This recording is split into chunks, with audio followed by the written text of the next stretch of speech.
So, being an empath, because I know a lot about it, there is a few tricks. So, anyone that is an empath, you need to find your baseline. And you find your baseline by yourself. So, whether that's in the morning, whether that's right before you go into work, whether that's while you're still in your car, whether that's right before you walk into your office, classroom, wherever, you check in with yourself. You feel what you're feeling when people aren't part of it. And you're doing your own scan, your own check-in. And okay, this is what I'm feeling right now. All right. Then, when you step into a situation, you step into a room where there's other people, and you step into a different environment, you start feeling things all of a sudden, you check back in with your baseline. Is this different? Well, yes, of course it's different. But that also is telling you that this is not you. And sometimes, a lot of the time, if you just remind yourself, this is not me, then the stuff that comes in, you don't have to really feel it. Like, you can feel it enough to understand, and this is where the blessing comes in. You can understand what this person's feeling and this person's going through and this person's feeling. And then that can inform you how to relate to them, how to talk to them, how to help them shift what they're going through. But if we take it all in ourselves, then what's happening there? We're like, okay, this is my baseline. Here's all these other people and their vibration. Boom. Because I just got overwhelmed with all of this low vibrational shit. So if we check in and we go, here I am, and here's this going on, then you can keep yourself here, and this has to come up. It's like universal law. That's how energy works. You stay at a high vibration, you come into contact with something that's low vibration, this doesn't move because this is source, this is love, this is pure. And so this has to come up. And when that comes up, even just a little bit, that's when you start seeing the shifts in the other people. They start calming down, because you didn't waver. And anyone who doesn't know that you have to come with that place of compassion, that place of patience, and that place of love for anyone that has a different thing going on mentally and emotionally, it's like the most important thing. For someone that's not all there, someone that's, having a hard time, if you are frustrated or if you have anything that's like that same kind of low vibration, what does that do? Ramps it up. And it's immediate. If someone starts yelling at someone that's already yelling, the yelling just gets louder. Right? So if we just know that these emotions are not ours, and because they're not ours, I'm going to use them as information about what is happening with these other people. And if I use that information, then I can help shift, because I have felt these things before and I'm even feeling them right now, and they're not mine.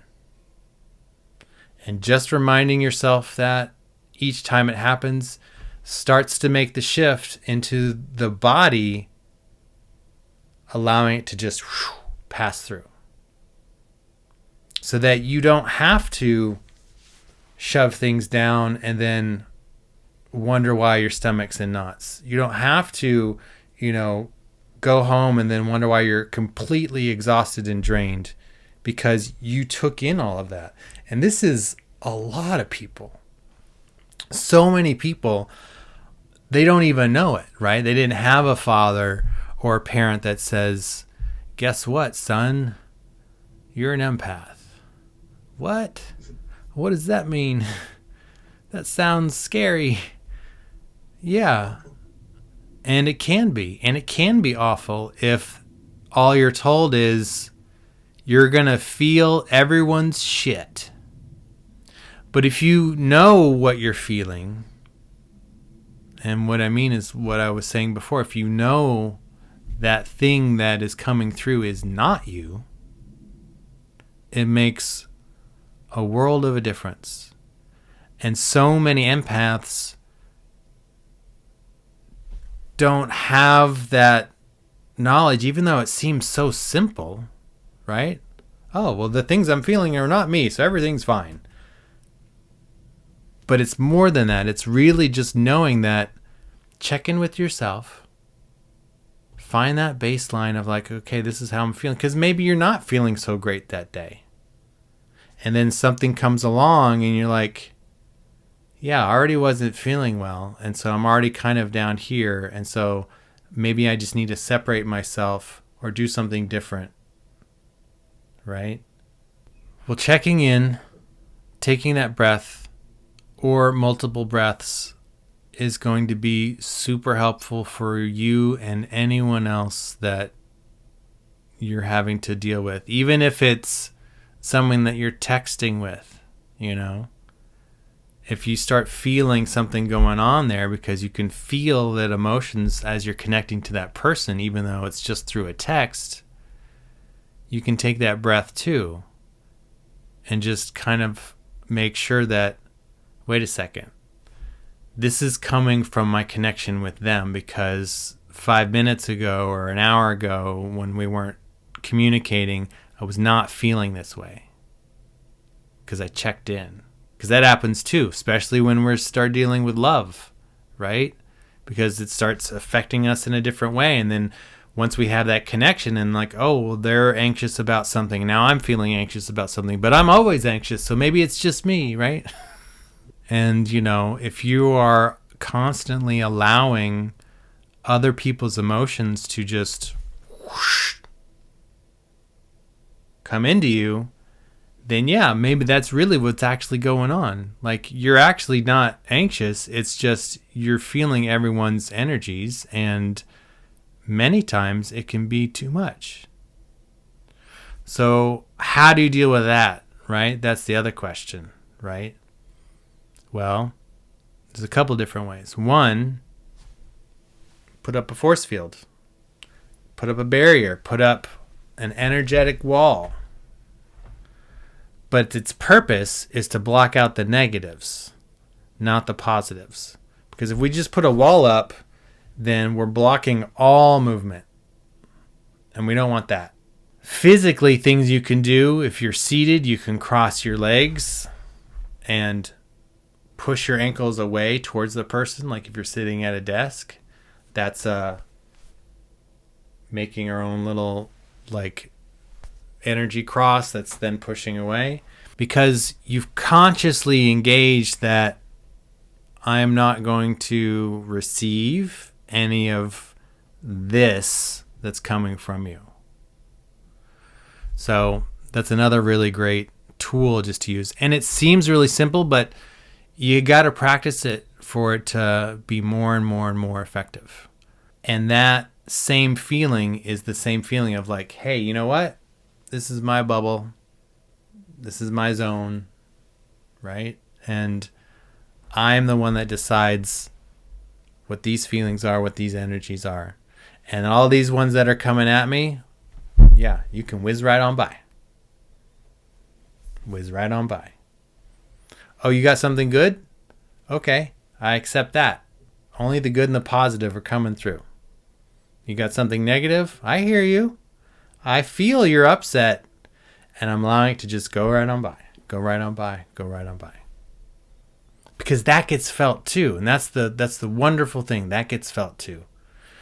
And that's why people that are really positive people that are really bright as far as like their energy, will often find, and we've talked about this before, that moths to a flame, you got people with all these issues and problems and low vibrations that are seeping in, is because they want what you have. They really want it. And it's not your job to give it to them. It's their job to start to make their own transition, right? So the thing about hypnosis is once you get into that trance state, then we're talking to who you are, your way of being, where your motivation comes from, where all of your programming is. So if we start to just remind that subconscious mind that, hey, these aren't your feelings, these are someone else's, and that we can put up permeable barriers to only let in the good, the true, and the positive, and everything else gets deflected, disintegrated, zooming on by. We can still witness it, and because of that, we are now informed on how someone else feels. And because we're informed on how someone else feels, we can have compassion, and we can have an idea and a plan on how to help them. Let's jump in. Find a place on the ceiling with your eyes. So don't look all the way up with your head.